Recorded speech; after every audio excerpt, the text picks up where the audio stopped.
या देवी सर्वभूतेषु शक्तिरूपेण संस्थिता नमस्तस्यै नमस्तस्यै नमस्तस्यै నమో నమః.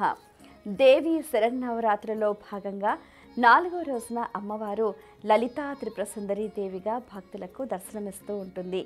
చిదగ్నికుండ సంభూత దేవకార్య సముద్యత అంటూ భక్తులను ఉద్ధరించడానికి, భండాసురుడు అనే రాక్షసుని సంహరించడానికి చిదగ్ని నుండి ఉద్భవించిన మాత లలితా త్రిపుర సుందరి దేవి. త్రిమూర్తుల కంటే కూడా అనాదిగా ఉన్న అవతారం కాబట్టి త్రిపుర సుందరి అని చెబుతూ ఉంటారు. అయితే ఇక్కడ చిత్ అంటే చైతన్యము, చైతన్యము అనే అగ్నికుడ నుంచి ఉద్భవించిన మాత ఆ మాత కాబట్టి ఆ విధంగా లలితా త్రిపుర సుందరి దేవిని విశేషంగా చిదగ్నికుండ సంభూత దేవకార్య సముద్యత అని కూడా కీర్తిస్తూ ఉంటారు. ఎవరైతే ఈ అమ్మవారిని విశేషంగా ఆరాధిస్తూ ఉంటారో వారికి ఐశ్వర్య ప్రాప్తి కలగటమే కాకుండా దుఃఖ నివారణ, దారిద్ర్యం కూడా దూరం అవుతుంది అని చెబుతూ ఉంటారు.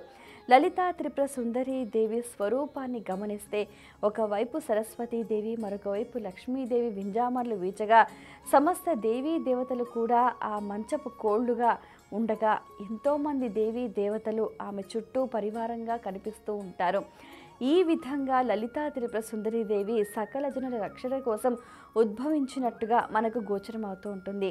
ఈరోజు అమ్మవారికి కూడా లేత ఎరుపు రంగు చీరను సమర్పించి, లేత ఎరుపు రంగు పువ్వులను కూడా అమ్మవారికి సమర్పించి ఆరాధించాలి. ఈరోజు లలితా సహస్రనామ పారాయణ చేయటం ఎంతో శ్రేయోదాయకం. ఒక వ్యక్తికి తన జీవితంలో ఏవైతే కావాలో అవన్నిటినీ కూడా అనుగ్రహిస్తూ ఉంటుంది. అమ్మవారి వివిధ నామాలు, వివిధ స్వరూపాలని ఒకసారి ఈరోజు స్మరించడం వల్ల సర్వశ్రేయోదాయకంగా కూడా కనిపిస్తూ ఉంటుంది. ఆ అమ్మవారికి ఈరోజు విశేషంగా పాయసాన్నాన్ని నివేదించాలి.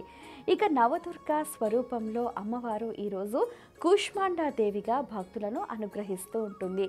కూష్మాండము అంటే గుమ్మడికాయ. అమ్మవారికి గుమ్మడికాయ బలి అంటే చాలా ప్రీతికరం అని చెప్తూ ఉంటారు. అమ్మవారు 8 హస్తాలతోటి దేదీప్యమానంగా కనిపిస్తూ ఉంటుంది. అమ్మవారు ఒక చేతిలో కమండలము, బాణము, ధనస్సు, కమలము, ఎంతో చక్కగా గద, పద్మముతోటి దేదీప్యమానంగా వెలుగొందుతూ ఉంటుంది.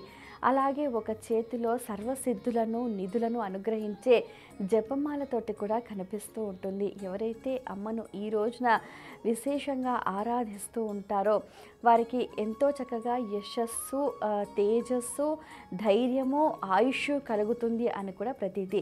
అయితే ఈ అమ్మవారి స్వరూప ఆవిర్భావం అనేది విచిత్రమైన పరిస్థితులలో జరిగింది. ఒకసారి ఈ బ్రహ్మాండం అంతా కూడా చీకటిమయం అవ్వగా ఆ అమ్మవారు చిరునగవు మోముతోటి కూడా ఈ మళ్ళీ సృష్టిని జనింపచేసింది.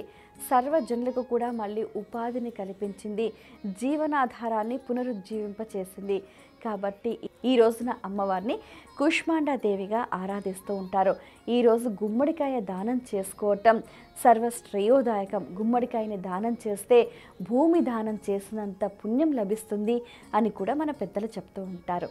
ఇక మనం దక్షిణాంనాయ శృంగేరి శారదా పీఠంలో అమ్మవారి స్వరూప వైభవ ప్రాభవాల్ని ఒకసారి గమనిస్తే ఈరోజు అమ్మవారు ఎంతో చక్కగా గరుడ వాహన ఆసీనురాలై ఎంతో చక్కగా మెడలో ఎన్నో రకాల మాలలను ధరించి ఆమె వైష్ణవి శక్తిగా గోచరిస్తూ ఉంటుంది.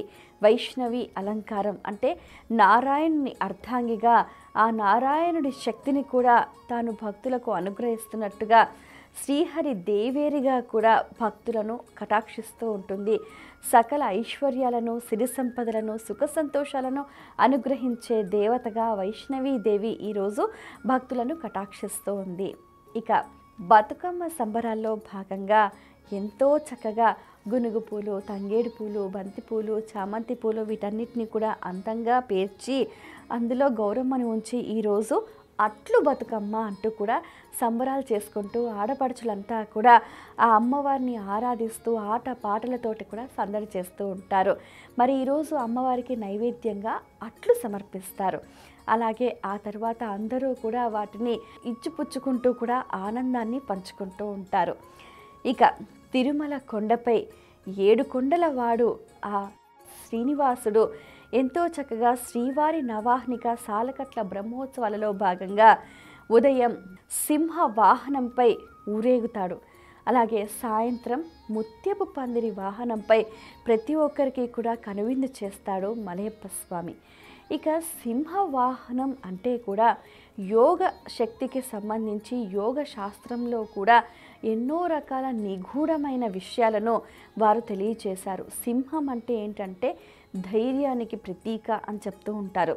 ప్రతి ఒక్కరికి కూడా నేనున్నాను అంటూ కూడా భీకరంగా గర్జిస్తూ సింహ వాహన రూఢుడై ఆ స్వామివారు తిరుమాడ వీధుల్లో కూడా ఊరేగుతూ ఎటువంటి దుష్ట శక్తినైనా కూడా అణిచివేస్తాను, భక్తులకు రక్షణ కలిగిస్తాను అన్నట్టుగా అభయం ఇస్తూ ఉంటాడు ఆ స్వామివారు.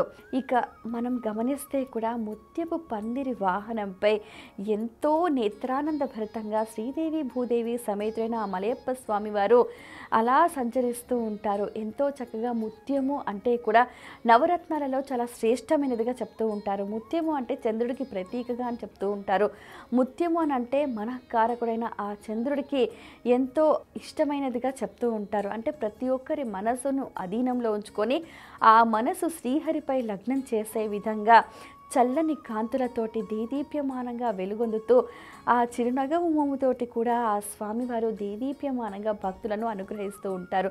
మరి ఇటువంటి ఆ స్వామివారిని దర్శిస్తే ప్రతి ఒక్కరికి కూడా జీవితంలో సుఖ సంతోషాలు ఐశ్వర్యాభివృద్ధి కలుగుతుంది అనటంలో అతిశయోక్తి లేదు.